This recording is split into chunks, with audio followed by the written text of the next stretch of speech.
In 2022, an underwater research team scanning the dark, freezing floor of the Antarctic Ocean found something remarkable 3,000 meters down. Sitting upright, perfectly preserved by the icy water, was a wooden ship. This wreckage serves as the opening chapter for history's most extreme survival story. To understand how, we have to rewind to 1914. This is Sir Ernest Shackleton. He had already tried and failed to reach the South Pole twice. For his third attempt, he mapped out a mission that pushed the limits of sanity. He planned to cross the entire Antarctic continent on foot. Finding a crew meant policing an incredibly bleak recruitment ad. It openly promised low wages, bitter cold, months of total darkness, constant danger, and absolutely zero guarantee of a safe return. Surprisingly, people responded. Shackleton chose 27 volunteers, creating a 28-man crew. They were sailing into an environment where winds top 100 kilometers an hour and the water temperature freezes human blood in minutes. The mission parameters were so extreme that the voyage was objectively doomed from the start, shifting the focus from exploration to a pure, grueling test of resilience. In January 1915, after months at sea, their ship, the Endurance, ran into a solid wall of sea ice in the Weddell Sea. They were just 130 kilometers from their landing point, but the ice clamped down on the hull, freezing the ship in place. The crew went to work. They fired up the ship's engines and physically hacked at the ice floes with picks and saws. After 2 days of exhausting labor, the 300-ton ship moved a mere 300 meters before the freezing ocean locked it down again. 20th century engineering was no match for millions of tons of creeping ice. By February, Shackleton made a calculated call. Fighting the environment was draining their energy for zero gain. He ordered the crew to stop digging and let the ship drift with the ice, hoping the spring thaw would eventually free them. The original expedition was dead. The objective was no longer mapping an unknown continent, but rather the management of human psychology in absolute frozen isolation.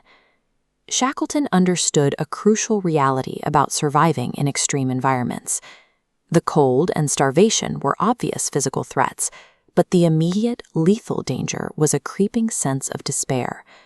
An idle mind in the pitch black of an Antarctic winter would quickly succumb to panic.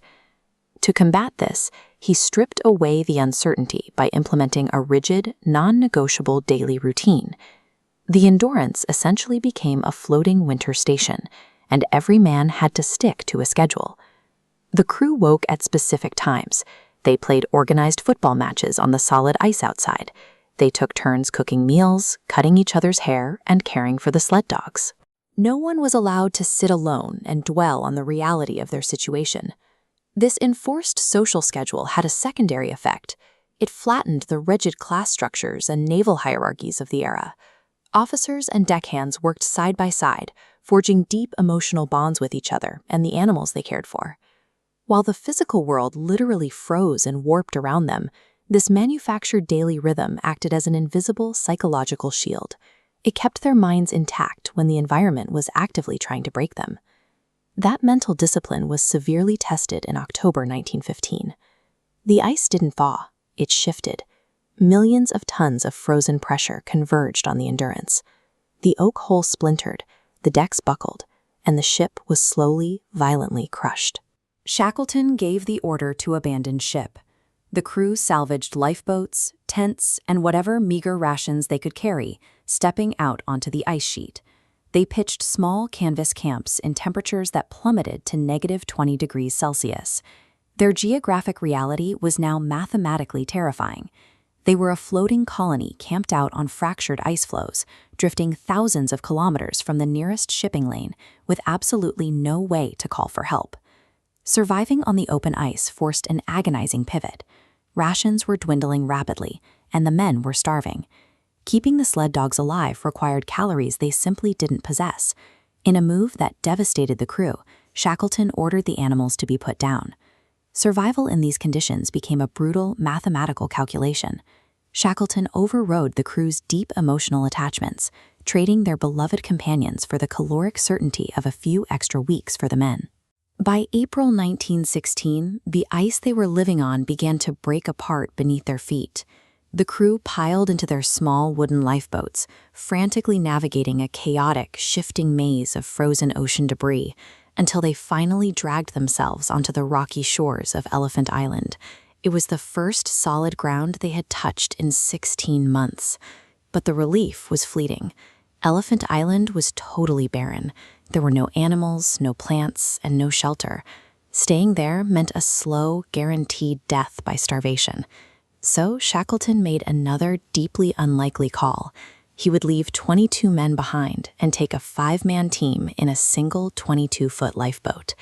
This map illustrates the 1,300-kilometer rescue run to South Georgia Island. Crossing the deadly Drake Passage for 16 days, they fought 90-foot rogue waves and hurricane-force winds that coated their boat in solid ice. Against all odds, they reached South Georgia Island on May 10th. But the ordeal wasn't over. They landed on the uninhabited side of the island. To reach the whaling station, Shackleton and 2 men had to hike across an unmapped, razor-sharp mountain range, climbing 4,000 feet in a 36-hour sprint with no sleep. When they finally stumbled into the whaling camp, they were barely recognizable. Shackleton had endured the maximum threshold of physical suffering personally, insulating his men from the worst of the journey's toll to ensure their safety. It took Shackleton 3 failed attempts over 3 grueling months to navigate a rescue ship back through the pack ice. But on August 30th, 1916, a small steamship finally broke through the fog and approached the sheer ice cliffs of Elephant Island. As the ship neared the shore, Shackleton peered through his binoculars and began counting the figures on the beach. 1, 2, 3. All 22 men were standing there. After 2 years and 22 days stranded in the Antarctic, the entire crew was alive. Technically, the Imperial Trans-Antarctic Expedition was a total failure. They never even set foot on the continent they meant to cross. Yet history remembers this expedition as a triumph because Shackleton managed to keep 28 men alive in an environment mathematically designed to kill them, using nothing but morale, discipline, and sheer will. The Endurance remains on the ocean floor today, a reminder that while the ice easily crushed oak and steel, it failed to break the crew. Shackleton brought home every man who left England with him, having forged a human resilience that outlasted the ship itself.